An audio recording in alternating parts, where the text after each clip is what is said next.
புதிதாக திருமணமான ஜோடியை கோவிலுக்கு அழைத்து சென்ற போது வந்த பேரதிர்ச்சி தகவல்.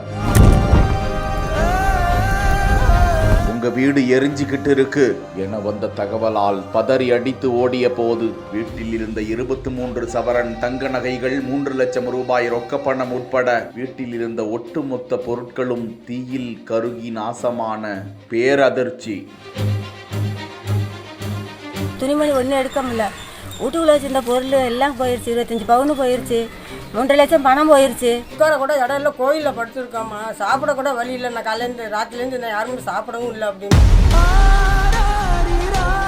திருவையாறு பங்களா தெருவில் வசித்து வருபவர் ஜெயராணி. கணவரை இழந்த இவர் தனது மகனோடு வசித்து வரும் நிலையில் சில தினங்களுக்கு முன்புதான் மகனுக்கு திருமணம் நடந்திருக்கிறது. இந்நிலையில் மகன், மருமகள் ஆகியோருடன் ஜெயராணி குடும்பத்தோடு வீட்டை பூட்டிவிட்டு திருநள்ளாறுக்கு சாமி கும்பிட சென்றுள்ளனர். இந்த நிலையில் பூட்டியிருந்த வீட்டிலிருந்து புகை வெளிவர சிறிது நேரத்தில் வீடு முழுவதும் பற்றி எரிய தொடங்கி இருக்கிறது. இதனை பார்த்து அதிர்ச்சி அடைந்த அக்கம் பக்கத்தினர் கொடுத்த தகவலின் பேரில் தீயணைப்பு துறையினர் சம்பவ இடத்திற்கு விரைந்து வந்து தீயை கட்டுக்குள் கொண்டு வந்த நிலையில் அதற்குள்ளாக வீட்டில் இருந்த சீர்வரிசை பொருட்கள், நகை, பணம், அனைத்து வீட்டு பொருட்களும் முற்றிலுமாக எரிந்து சேதமடைந்தது. திருநள்ளாறு கோவிலில் இருந்து திரும்பியவர்கள் வீட்டின் நிலையை கண்டு பேரதிர்ச்சி அடைந்திருக்கிறார்கள். தீ விபத்து குறித்து காவல்துறையினர் விசாரணை மேற்கொண்டு வருகின்றனர்.